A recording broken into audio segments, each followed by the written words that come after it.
তোমাদের সকলকে আমার চ্যানেলে স্বাগত। আশা করি তোমরা সকলে ভালো আছো এবং সুস্থ আছো।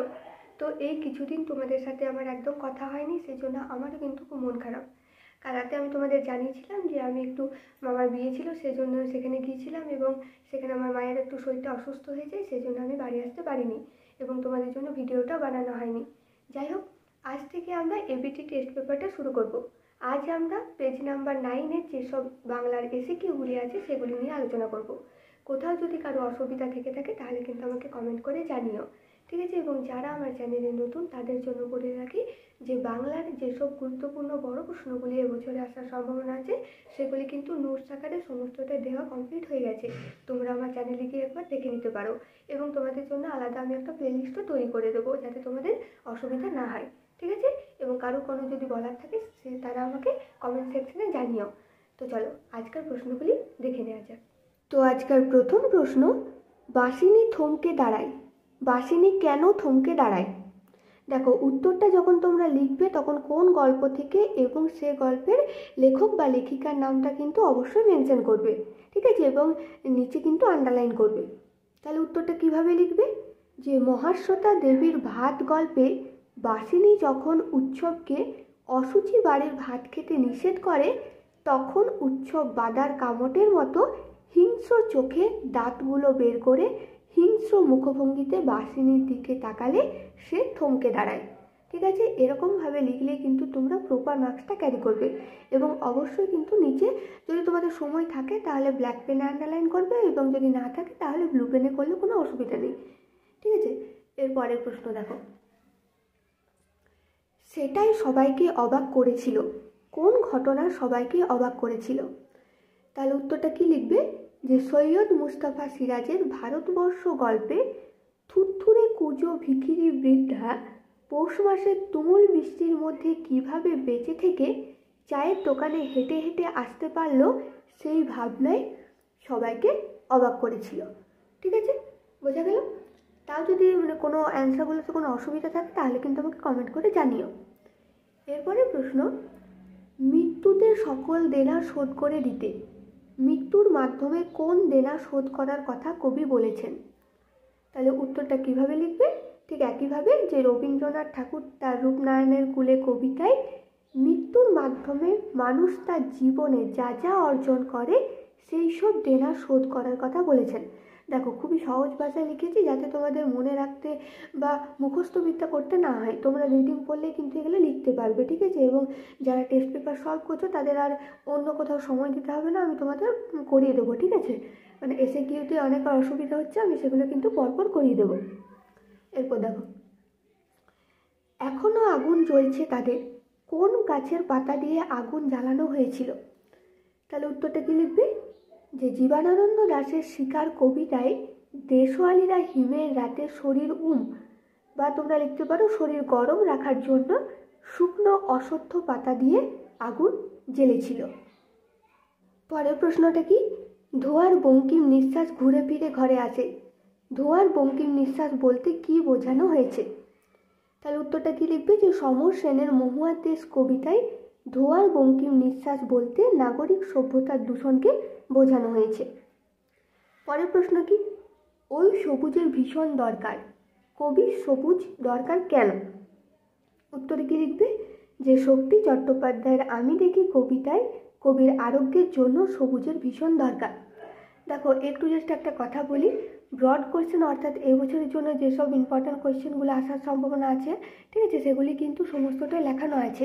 তোমরা আমার চ্যানেলে গিয়ে একবার দেখে নিতে পারো, ঠিক আছে? এবং খুবই সহজ ভাষায় প্রপার মার্কস যাতে ক্যারি করে ঠিক সেভাবেই কিন্তু লেখানো আছে। এরপরে প্রশ্ন, সে খুব আর্টিস্টিক মরা, একেবারে স্থেটিক মরা।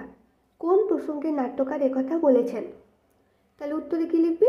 যে শম্ভু মিত্রের বিভাব নাটকে জাপানের কাবুকি থিয়েটারে দুজনের কাল্পনিক লড়াইয়ে কাল্পনিক তলোয়ারের আঘাতে প্রতিপক্ষের কাল্পনিক মৃত্যু প্রসঙ্গে নাট্যকার একথা বলেছেন, ঠিক আছে? দেখো, বাইরে যদি কোনো আওয়াজ আছে সেই জন্য কিন্তু সরি, হ্যাঁ, এখানে বাইরে একটু পাশে কারো বাড়ি হচ্ছে, ঠিক আছে? সেই জন্য একটু ঠোকাঠুকি চলছে, সেই জন্য কিন্তু সরি, একটু কোঅপারেট করে নিও।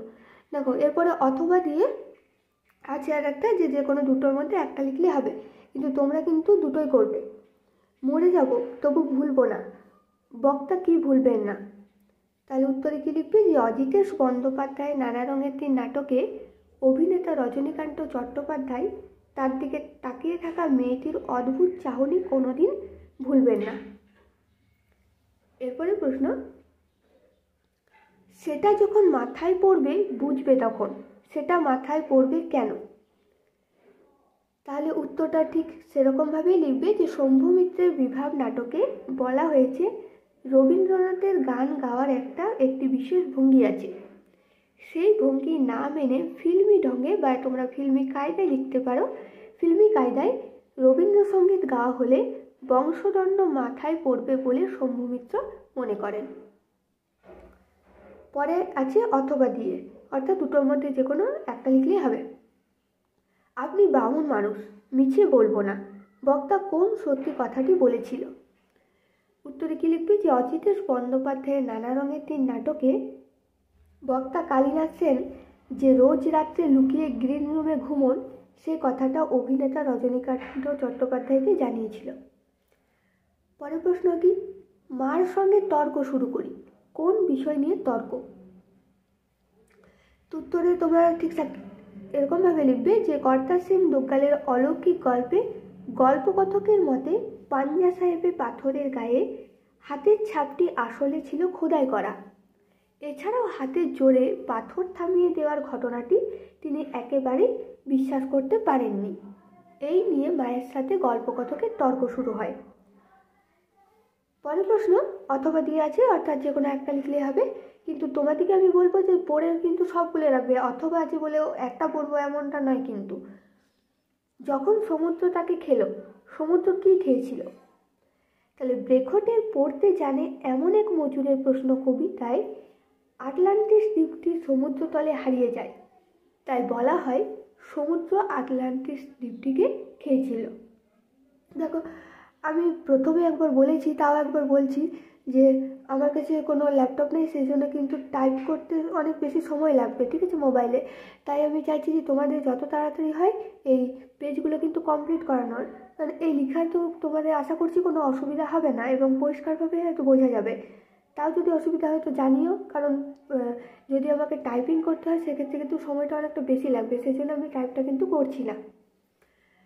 এবং তোমাদের তো উত্তরটার সাথে সঙ্গ, ঠিক আছে, এবং তোমাদের সেগুলি জানার সাথে সঙ্গ, এবং লেখাটা যদি কোনো বুঝতে কোথাও অসুবিধা হয় সেটা কিন্তু জানিও। দেখো পরের কি, ন্যূনতম শব্দজোড় বলতে কি বোঝো? উদাহরণ। এগুলি কিন্তু আমি আগে সমস্তটা যখন টেস্ট দিয়েছিলে তাদেরকে বলেছিলাম যে এগুলো আসতে পারে, এবং সেগুলি টেস্ট পেপারে দেখো দিয়েছে, যাই হোক বুঝিয়ে দিচ্ছি। দেখো, যখন দুটি ভিন্ন শব্দের মধ্যে উচ্চারণের ন্যূনতম মানে হচ্ছে সামান্য পার্থক্য থাকে, তখন তাকে ন্যূনতম শব্দজোড় বলে। যেমন নরম গরম, দেখো দুটোর মধ্যে কি তফাৎ আছে? শুধু দন্তন্য আর গয়ের তফাৎ আছে, তাই বলছে ন্যূনতম বা সামান্য পার্থক্য থাকবে। তালা থালা, আম জাম। পরের প্রশ্ন কি? ক্র্যানবেরি রূপমূল কি? আপাত অর্থহীন যে পরাধীন রূপমূল একটি শব্দকে অন্য শব্দের থেকে পৃথক করতে পারে তাকে ক্র্যানবেরি রূপমূল বলে। যেমন কি? আলাপ, বিলাপ, সংলাপের লাভ অংশটি। দেখো, লাভ তো লাভ সবগুলোতেই আছে, কিন্তু বয়রস্য এখানে আছে, এখানে আ আছে, এখানে সং আছে, এই জন্য কিন্তু প্রতিটার অর্থ কিন্তু আলাদা হয়ে যাচ্ছে। পরের প্রশ্ন কি? লাং ও পারলের ধারণার জনক কে? ভাষাবিজ্ঞানী ফার্দিনান্দ দা সসুর। তো এখানেই শেষ হলো, ভালো করে কিন্তু রিভিশন দিও এবং পরের পেজটা করাবো, ঠিক আছে। এবং যারা আমার চ্যানেলে নতুন তাদের যদি ভালো লেগে থাকে তাহলে লাইক, কমেন্ট, শেয়ার এবং সাবস্ক্রাইব করে প্লিজ আমার পাশে থেকো। এবং তোমরা যারা বড় কোশ্চেনগুলি দেখতে চাইছো তারা অবশ্যই কিন্তু একবার দেখে নিতে পারো। এবং এই শর্টগুলো কিছুদিন করিনি, তারপরে কিন্তু ব্রড কোশ্চেনের সাজেশন আমি আরেকবার দিয়ে দেবো, ঠিক আছে। ততদিনে ভালো করে পড়াশোনা করো, সবাই ভালো থেকো, থ্যাংক ইউ।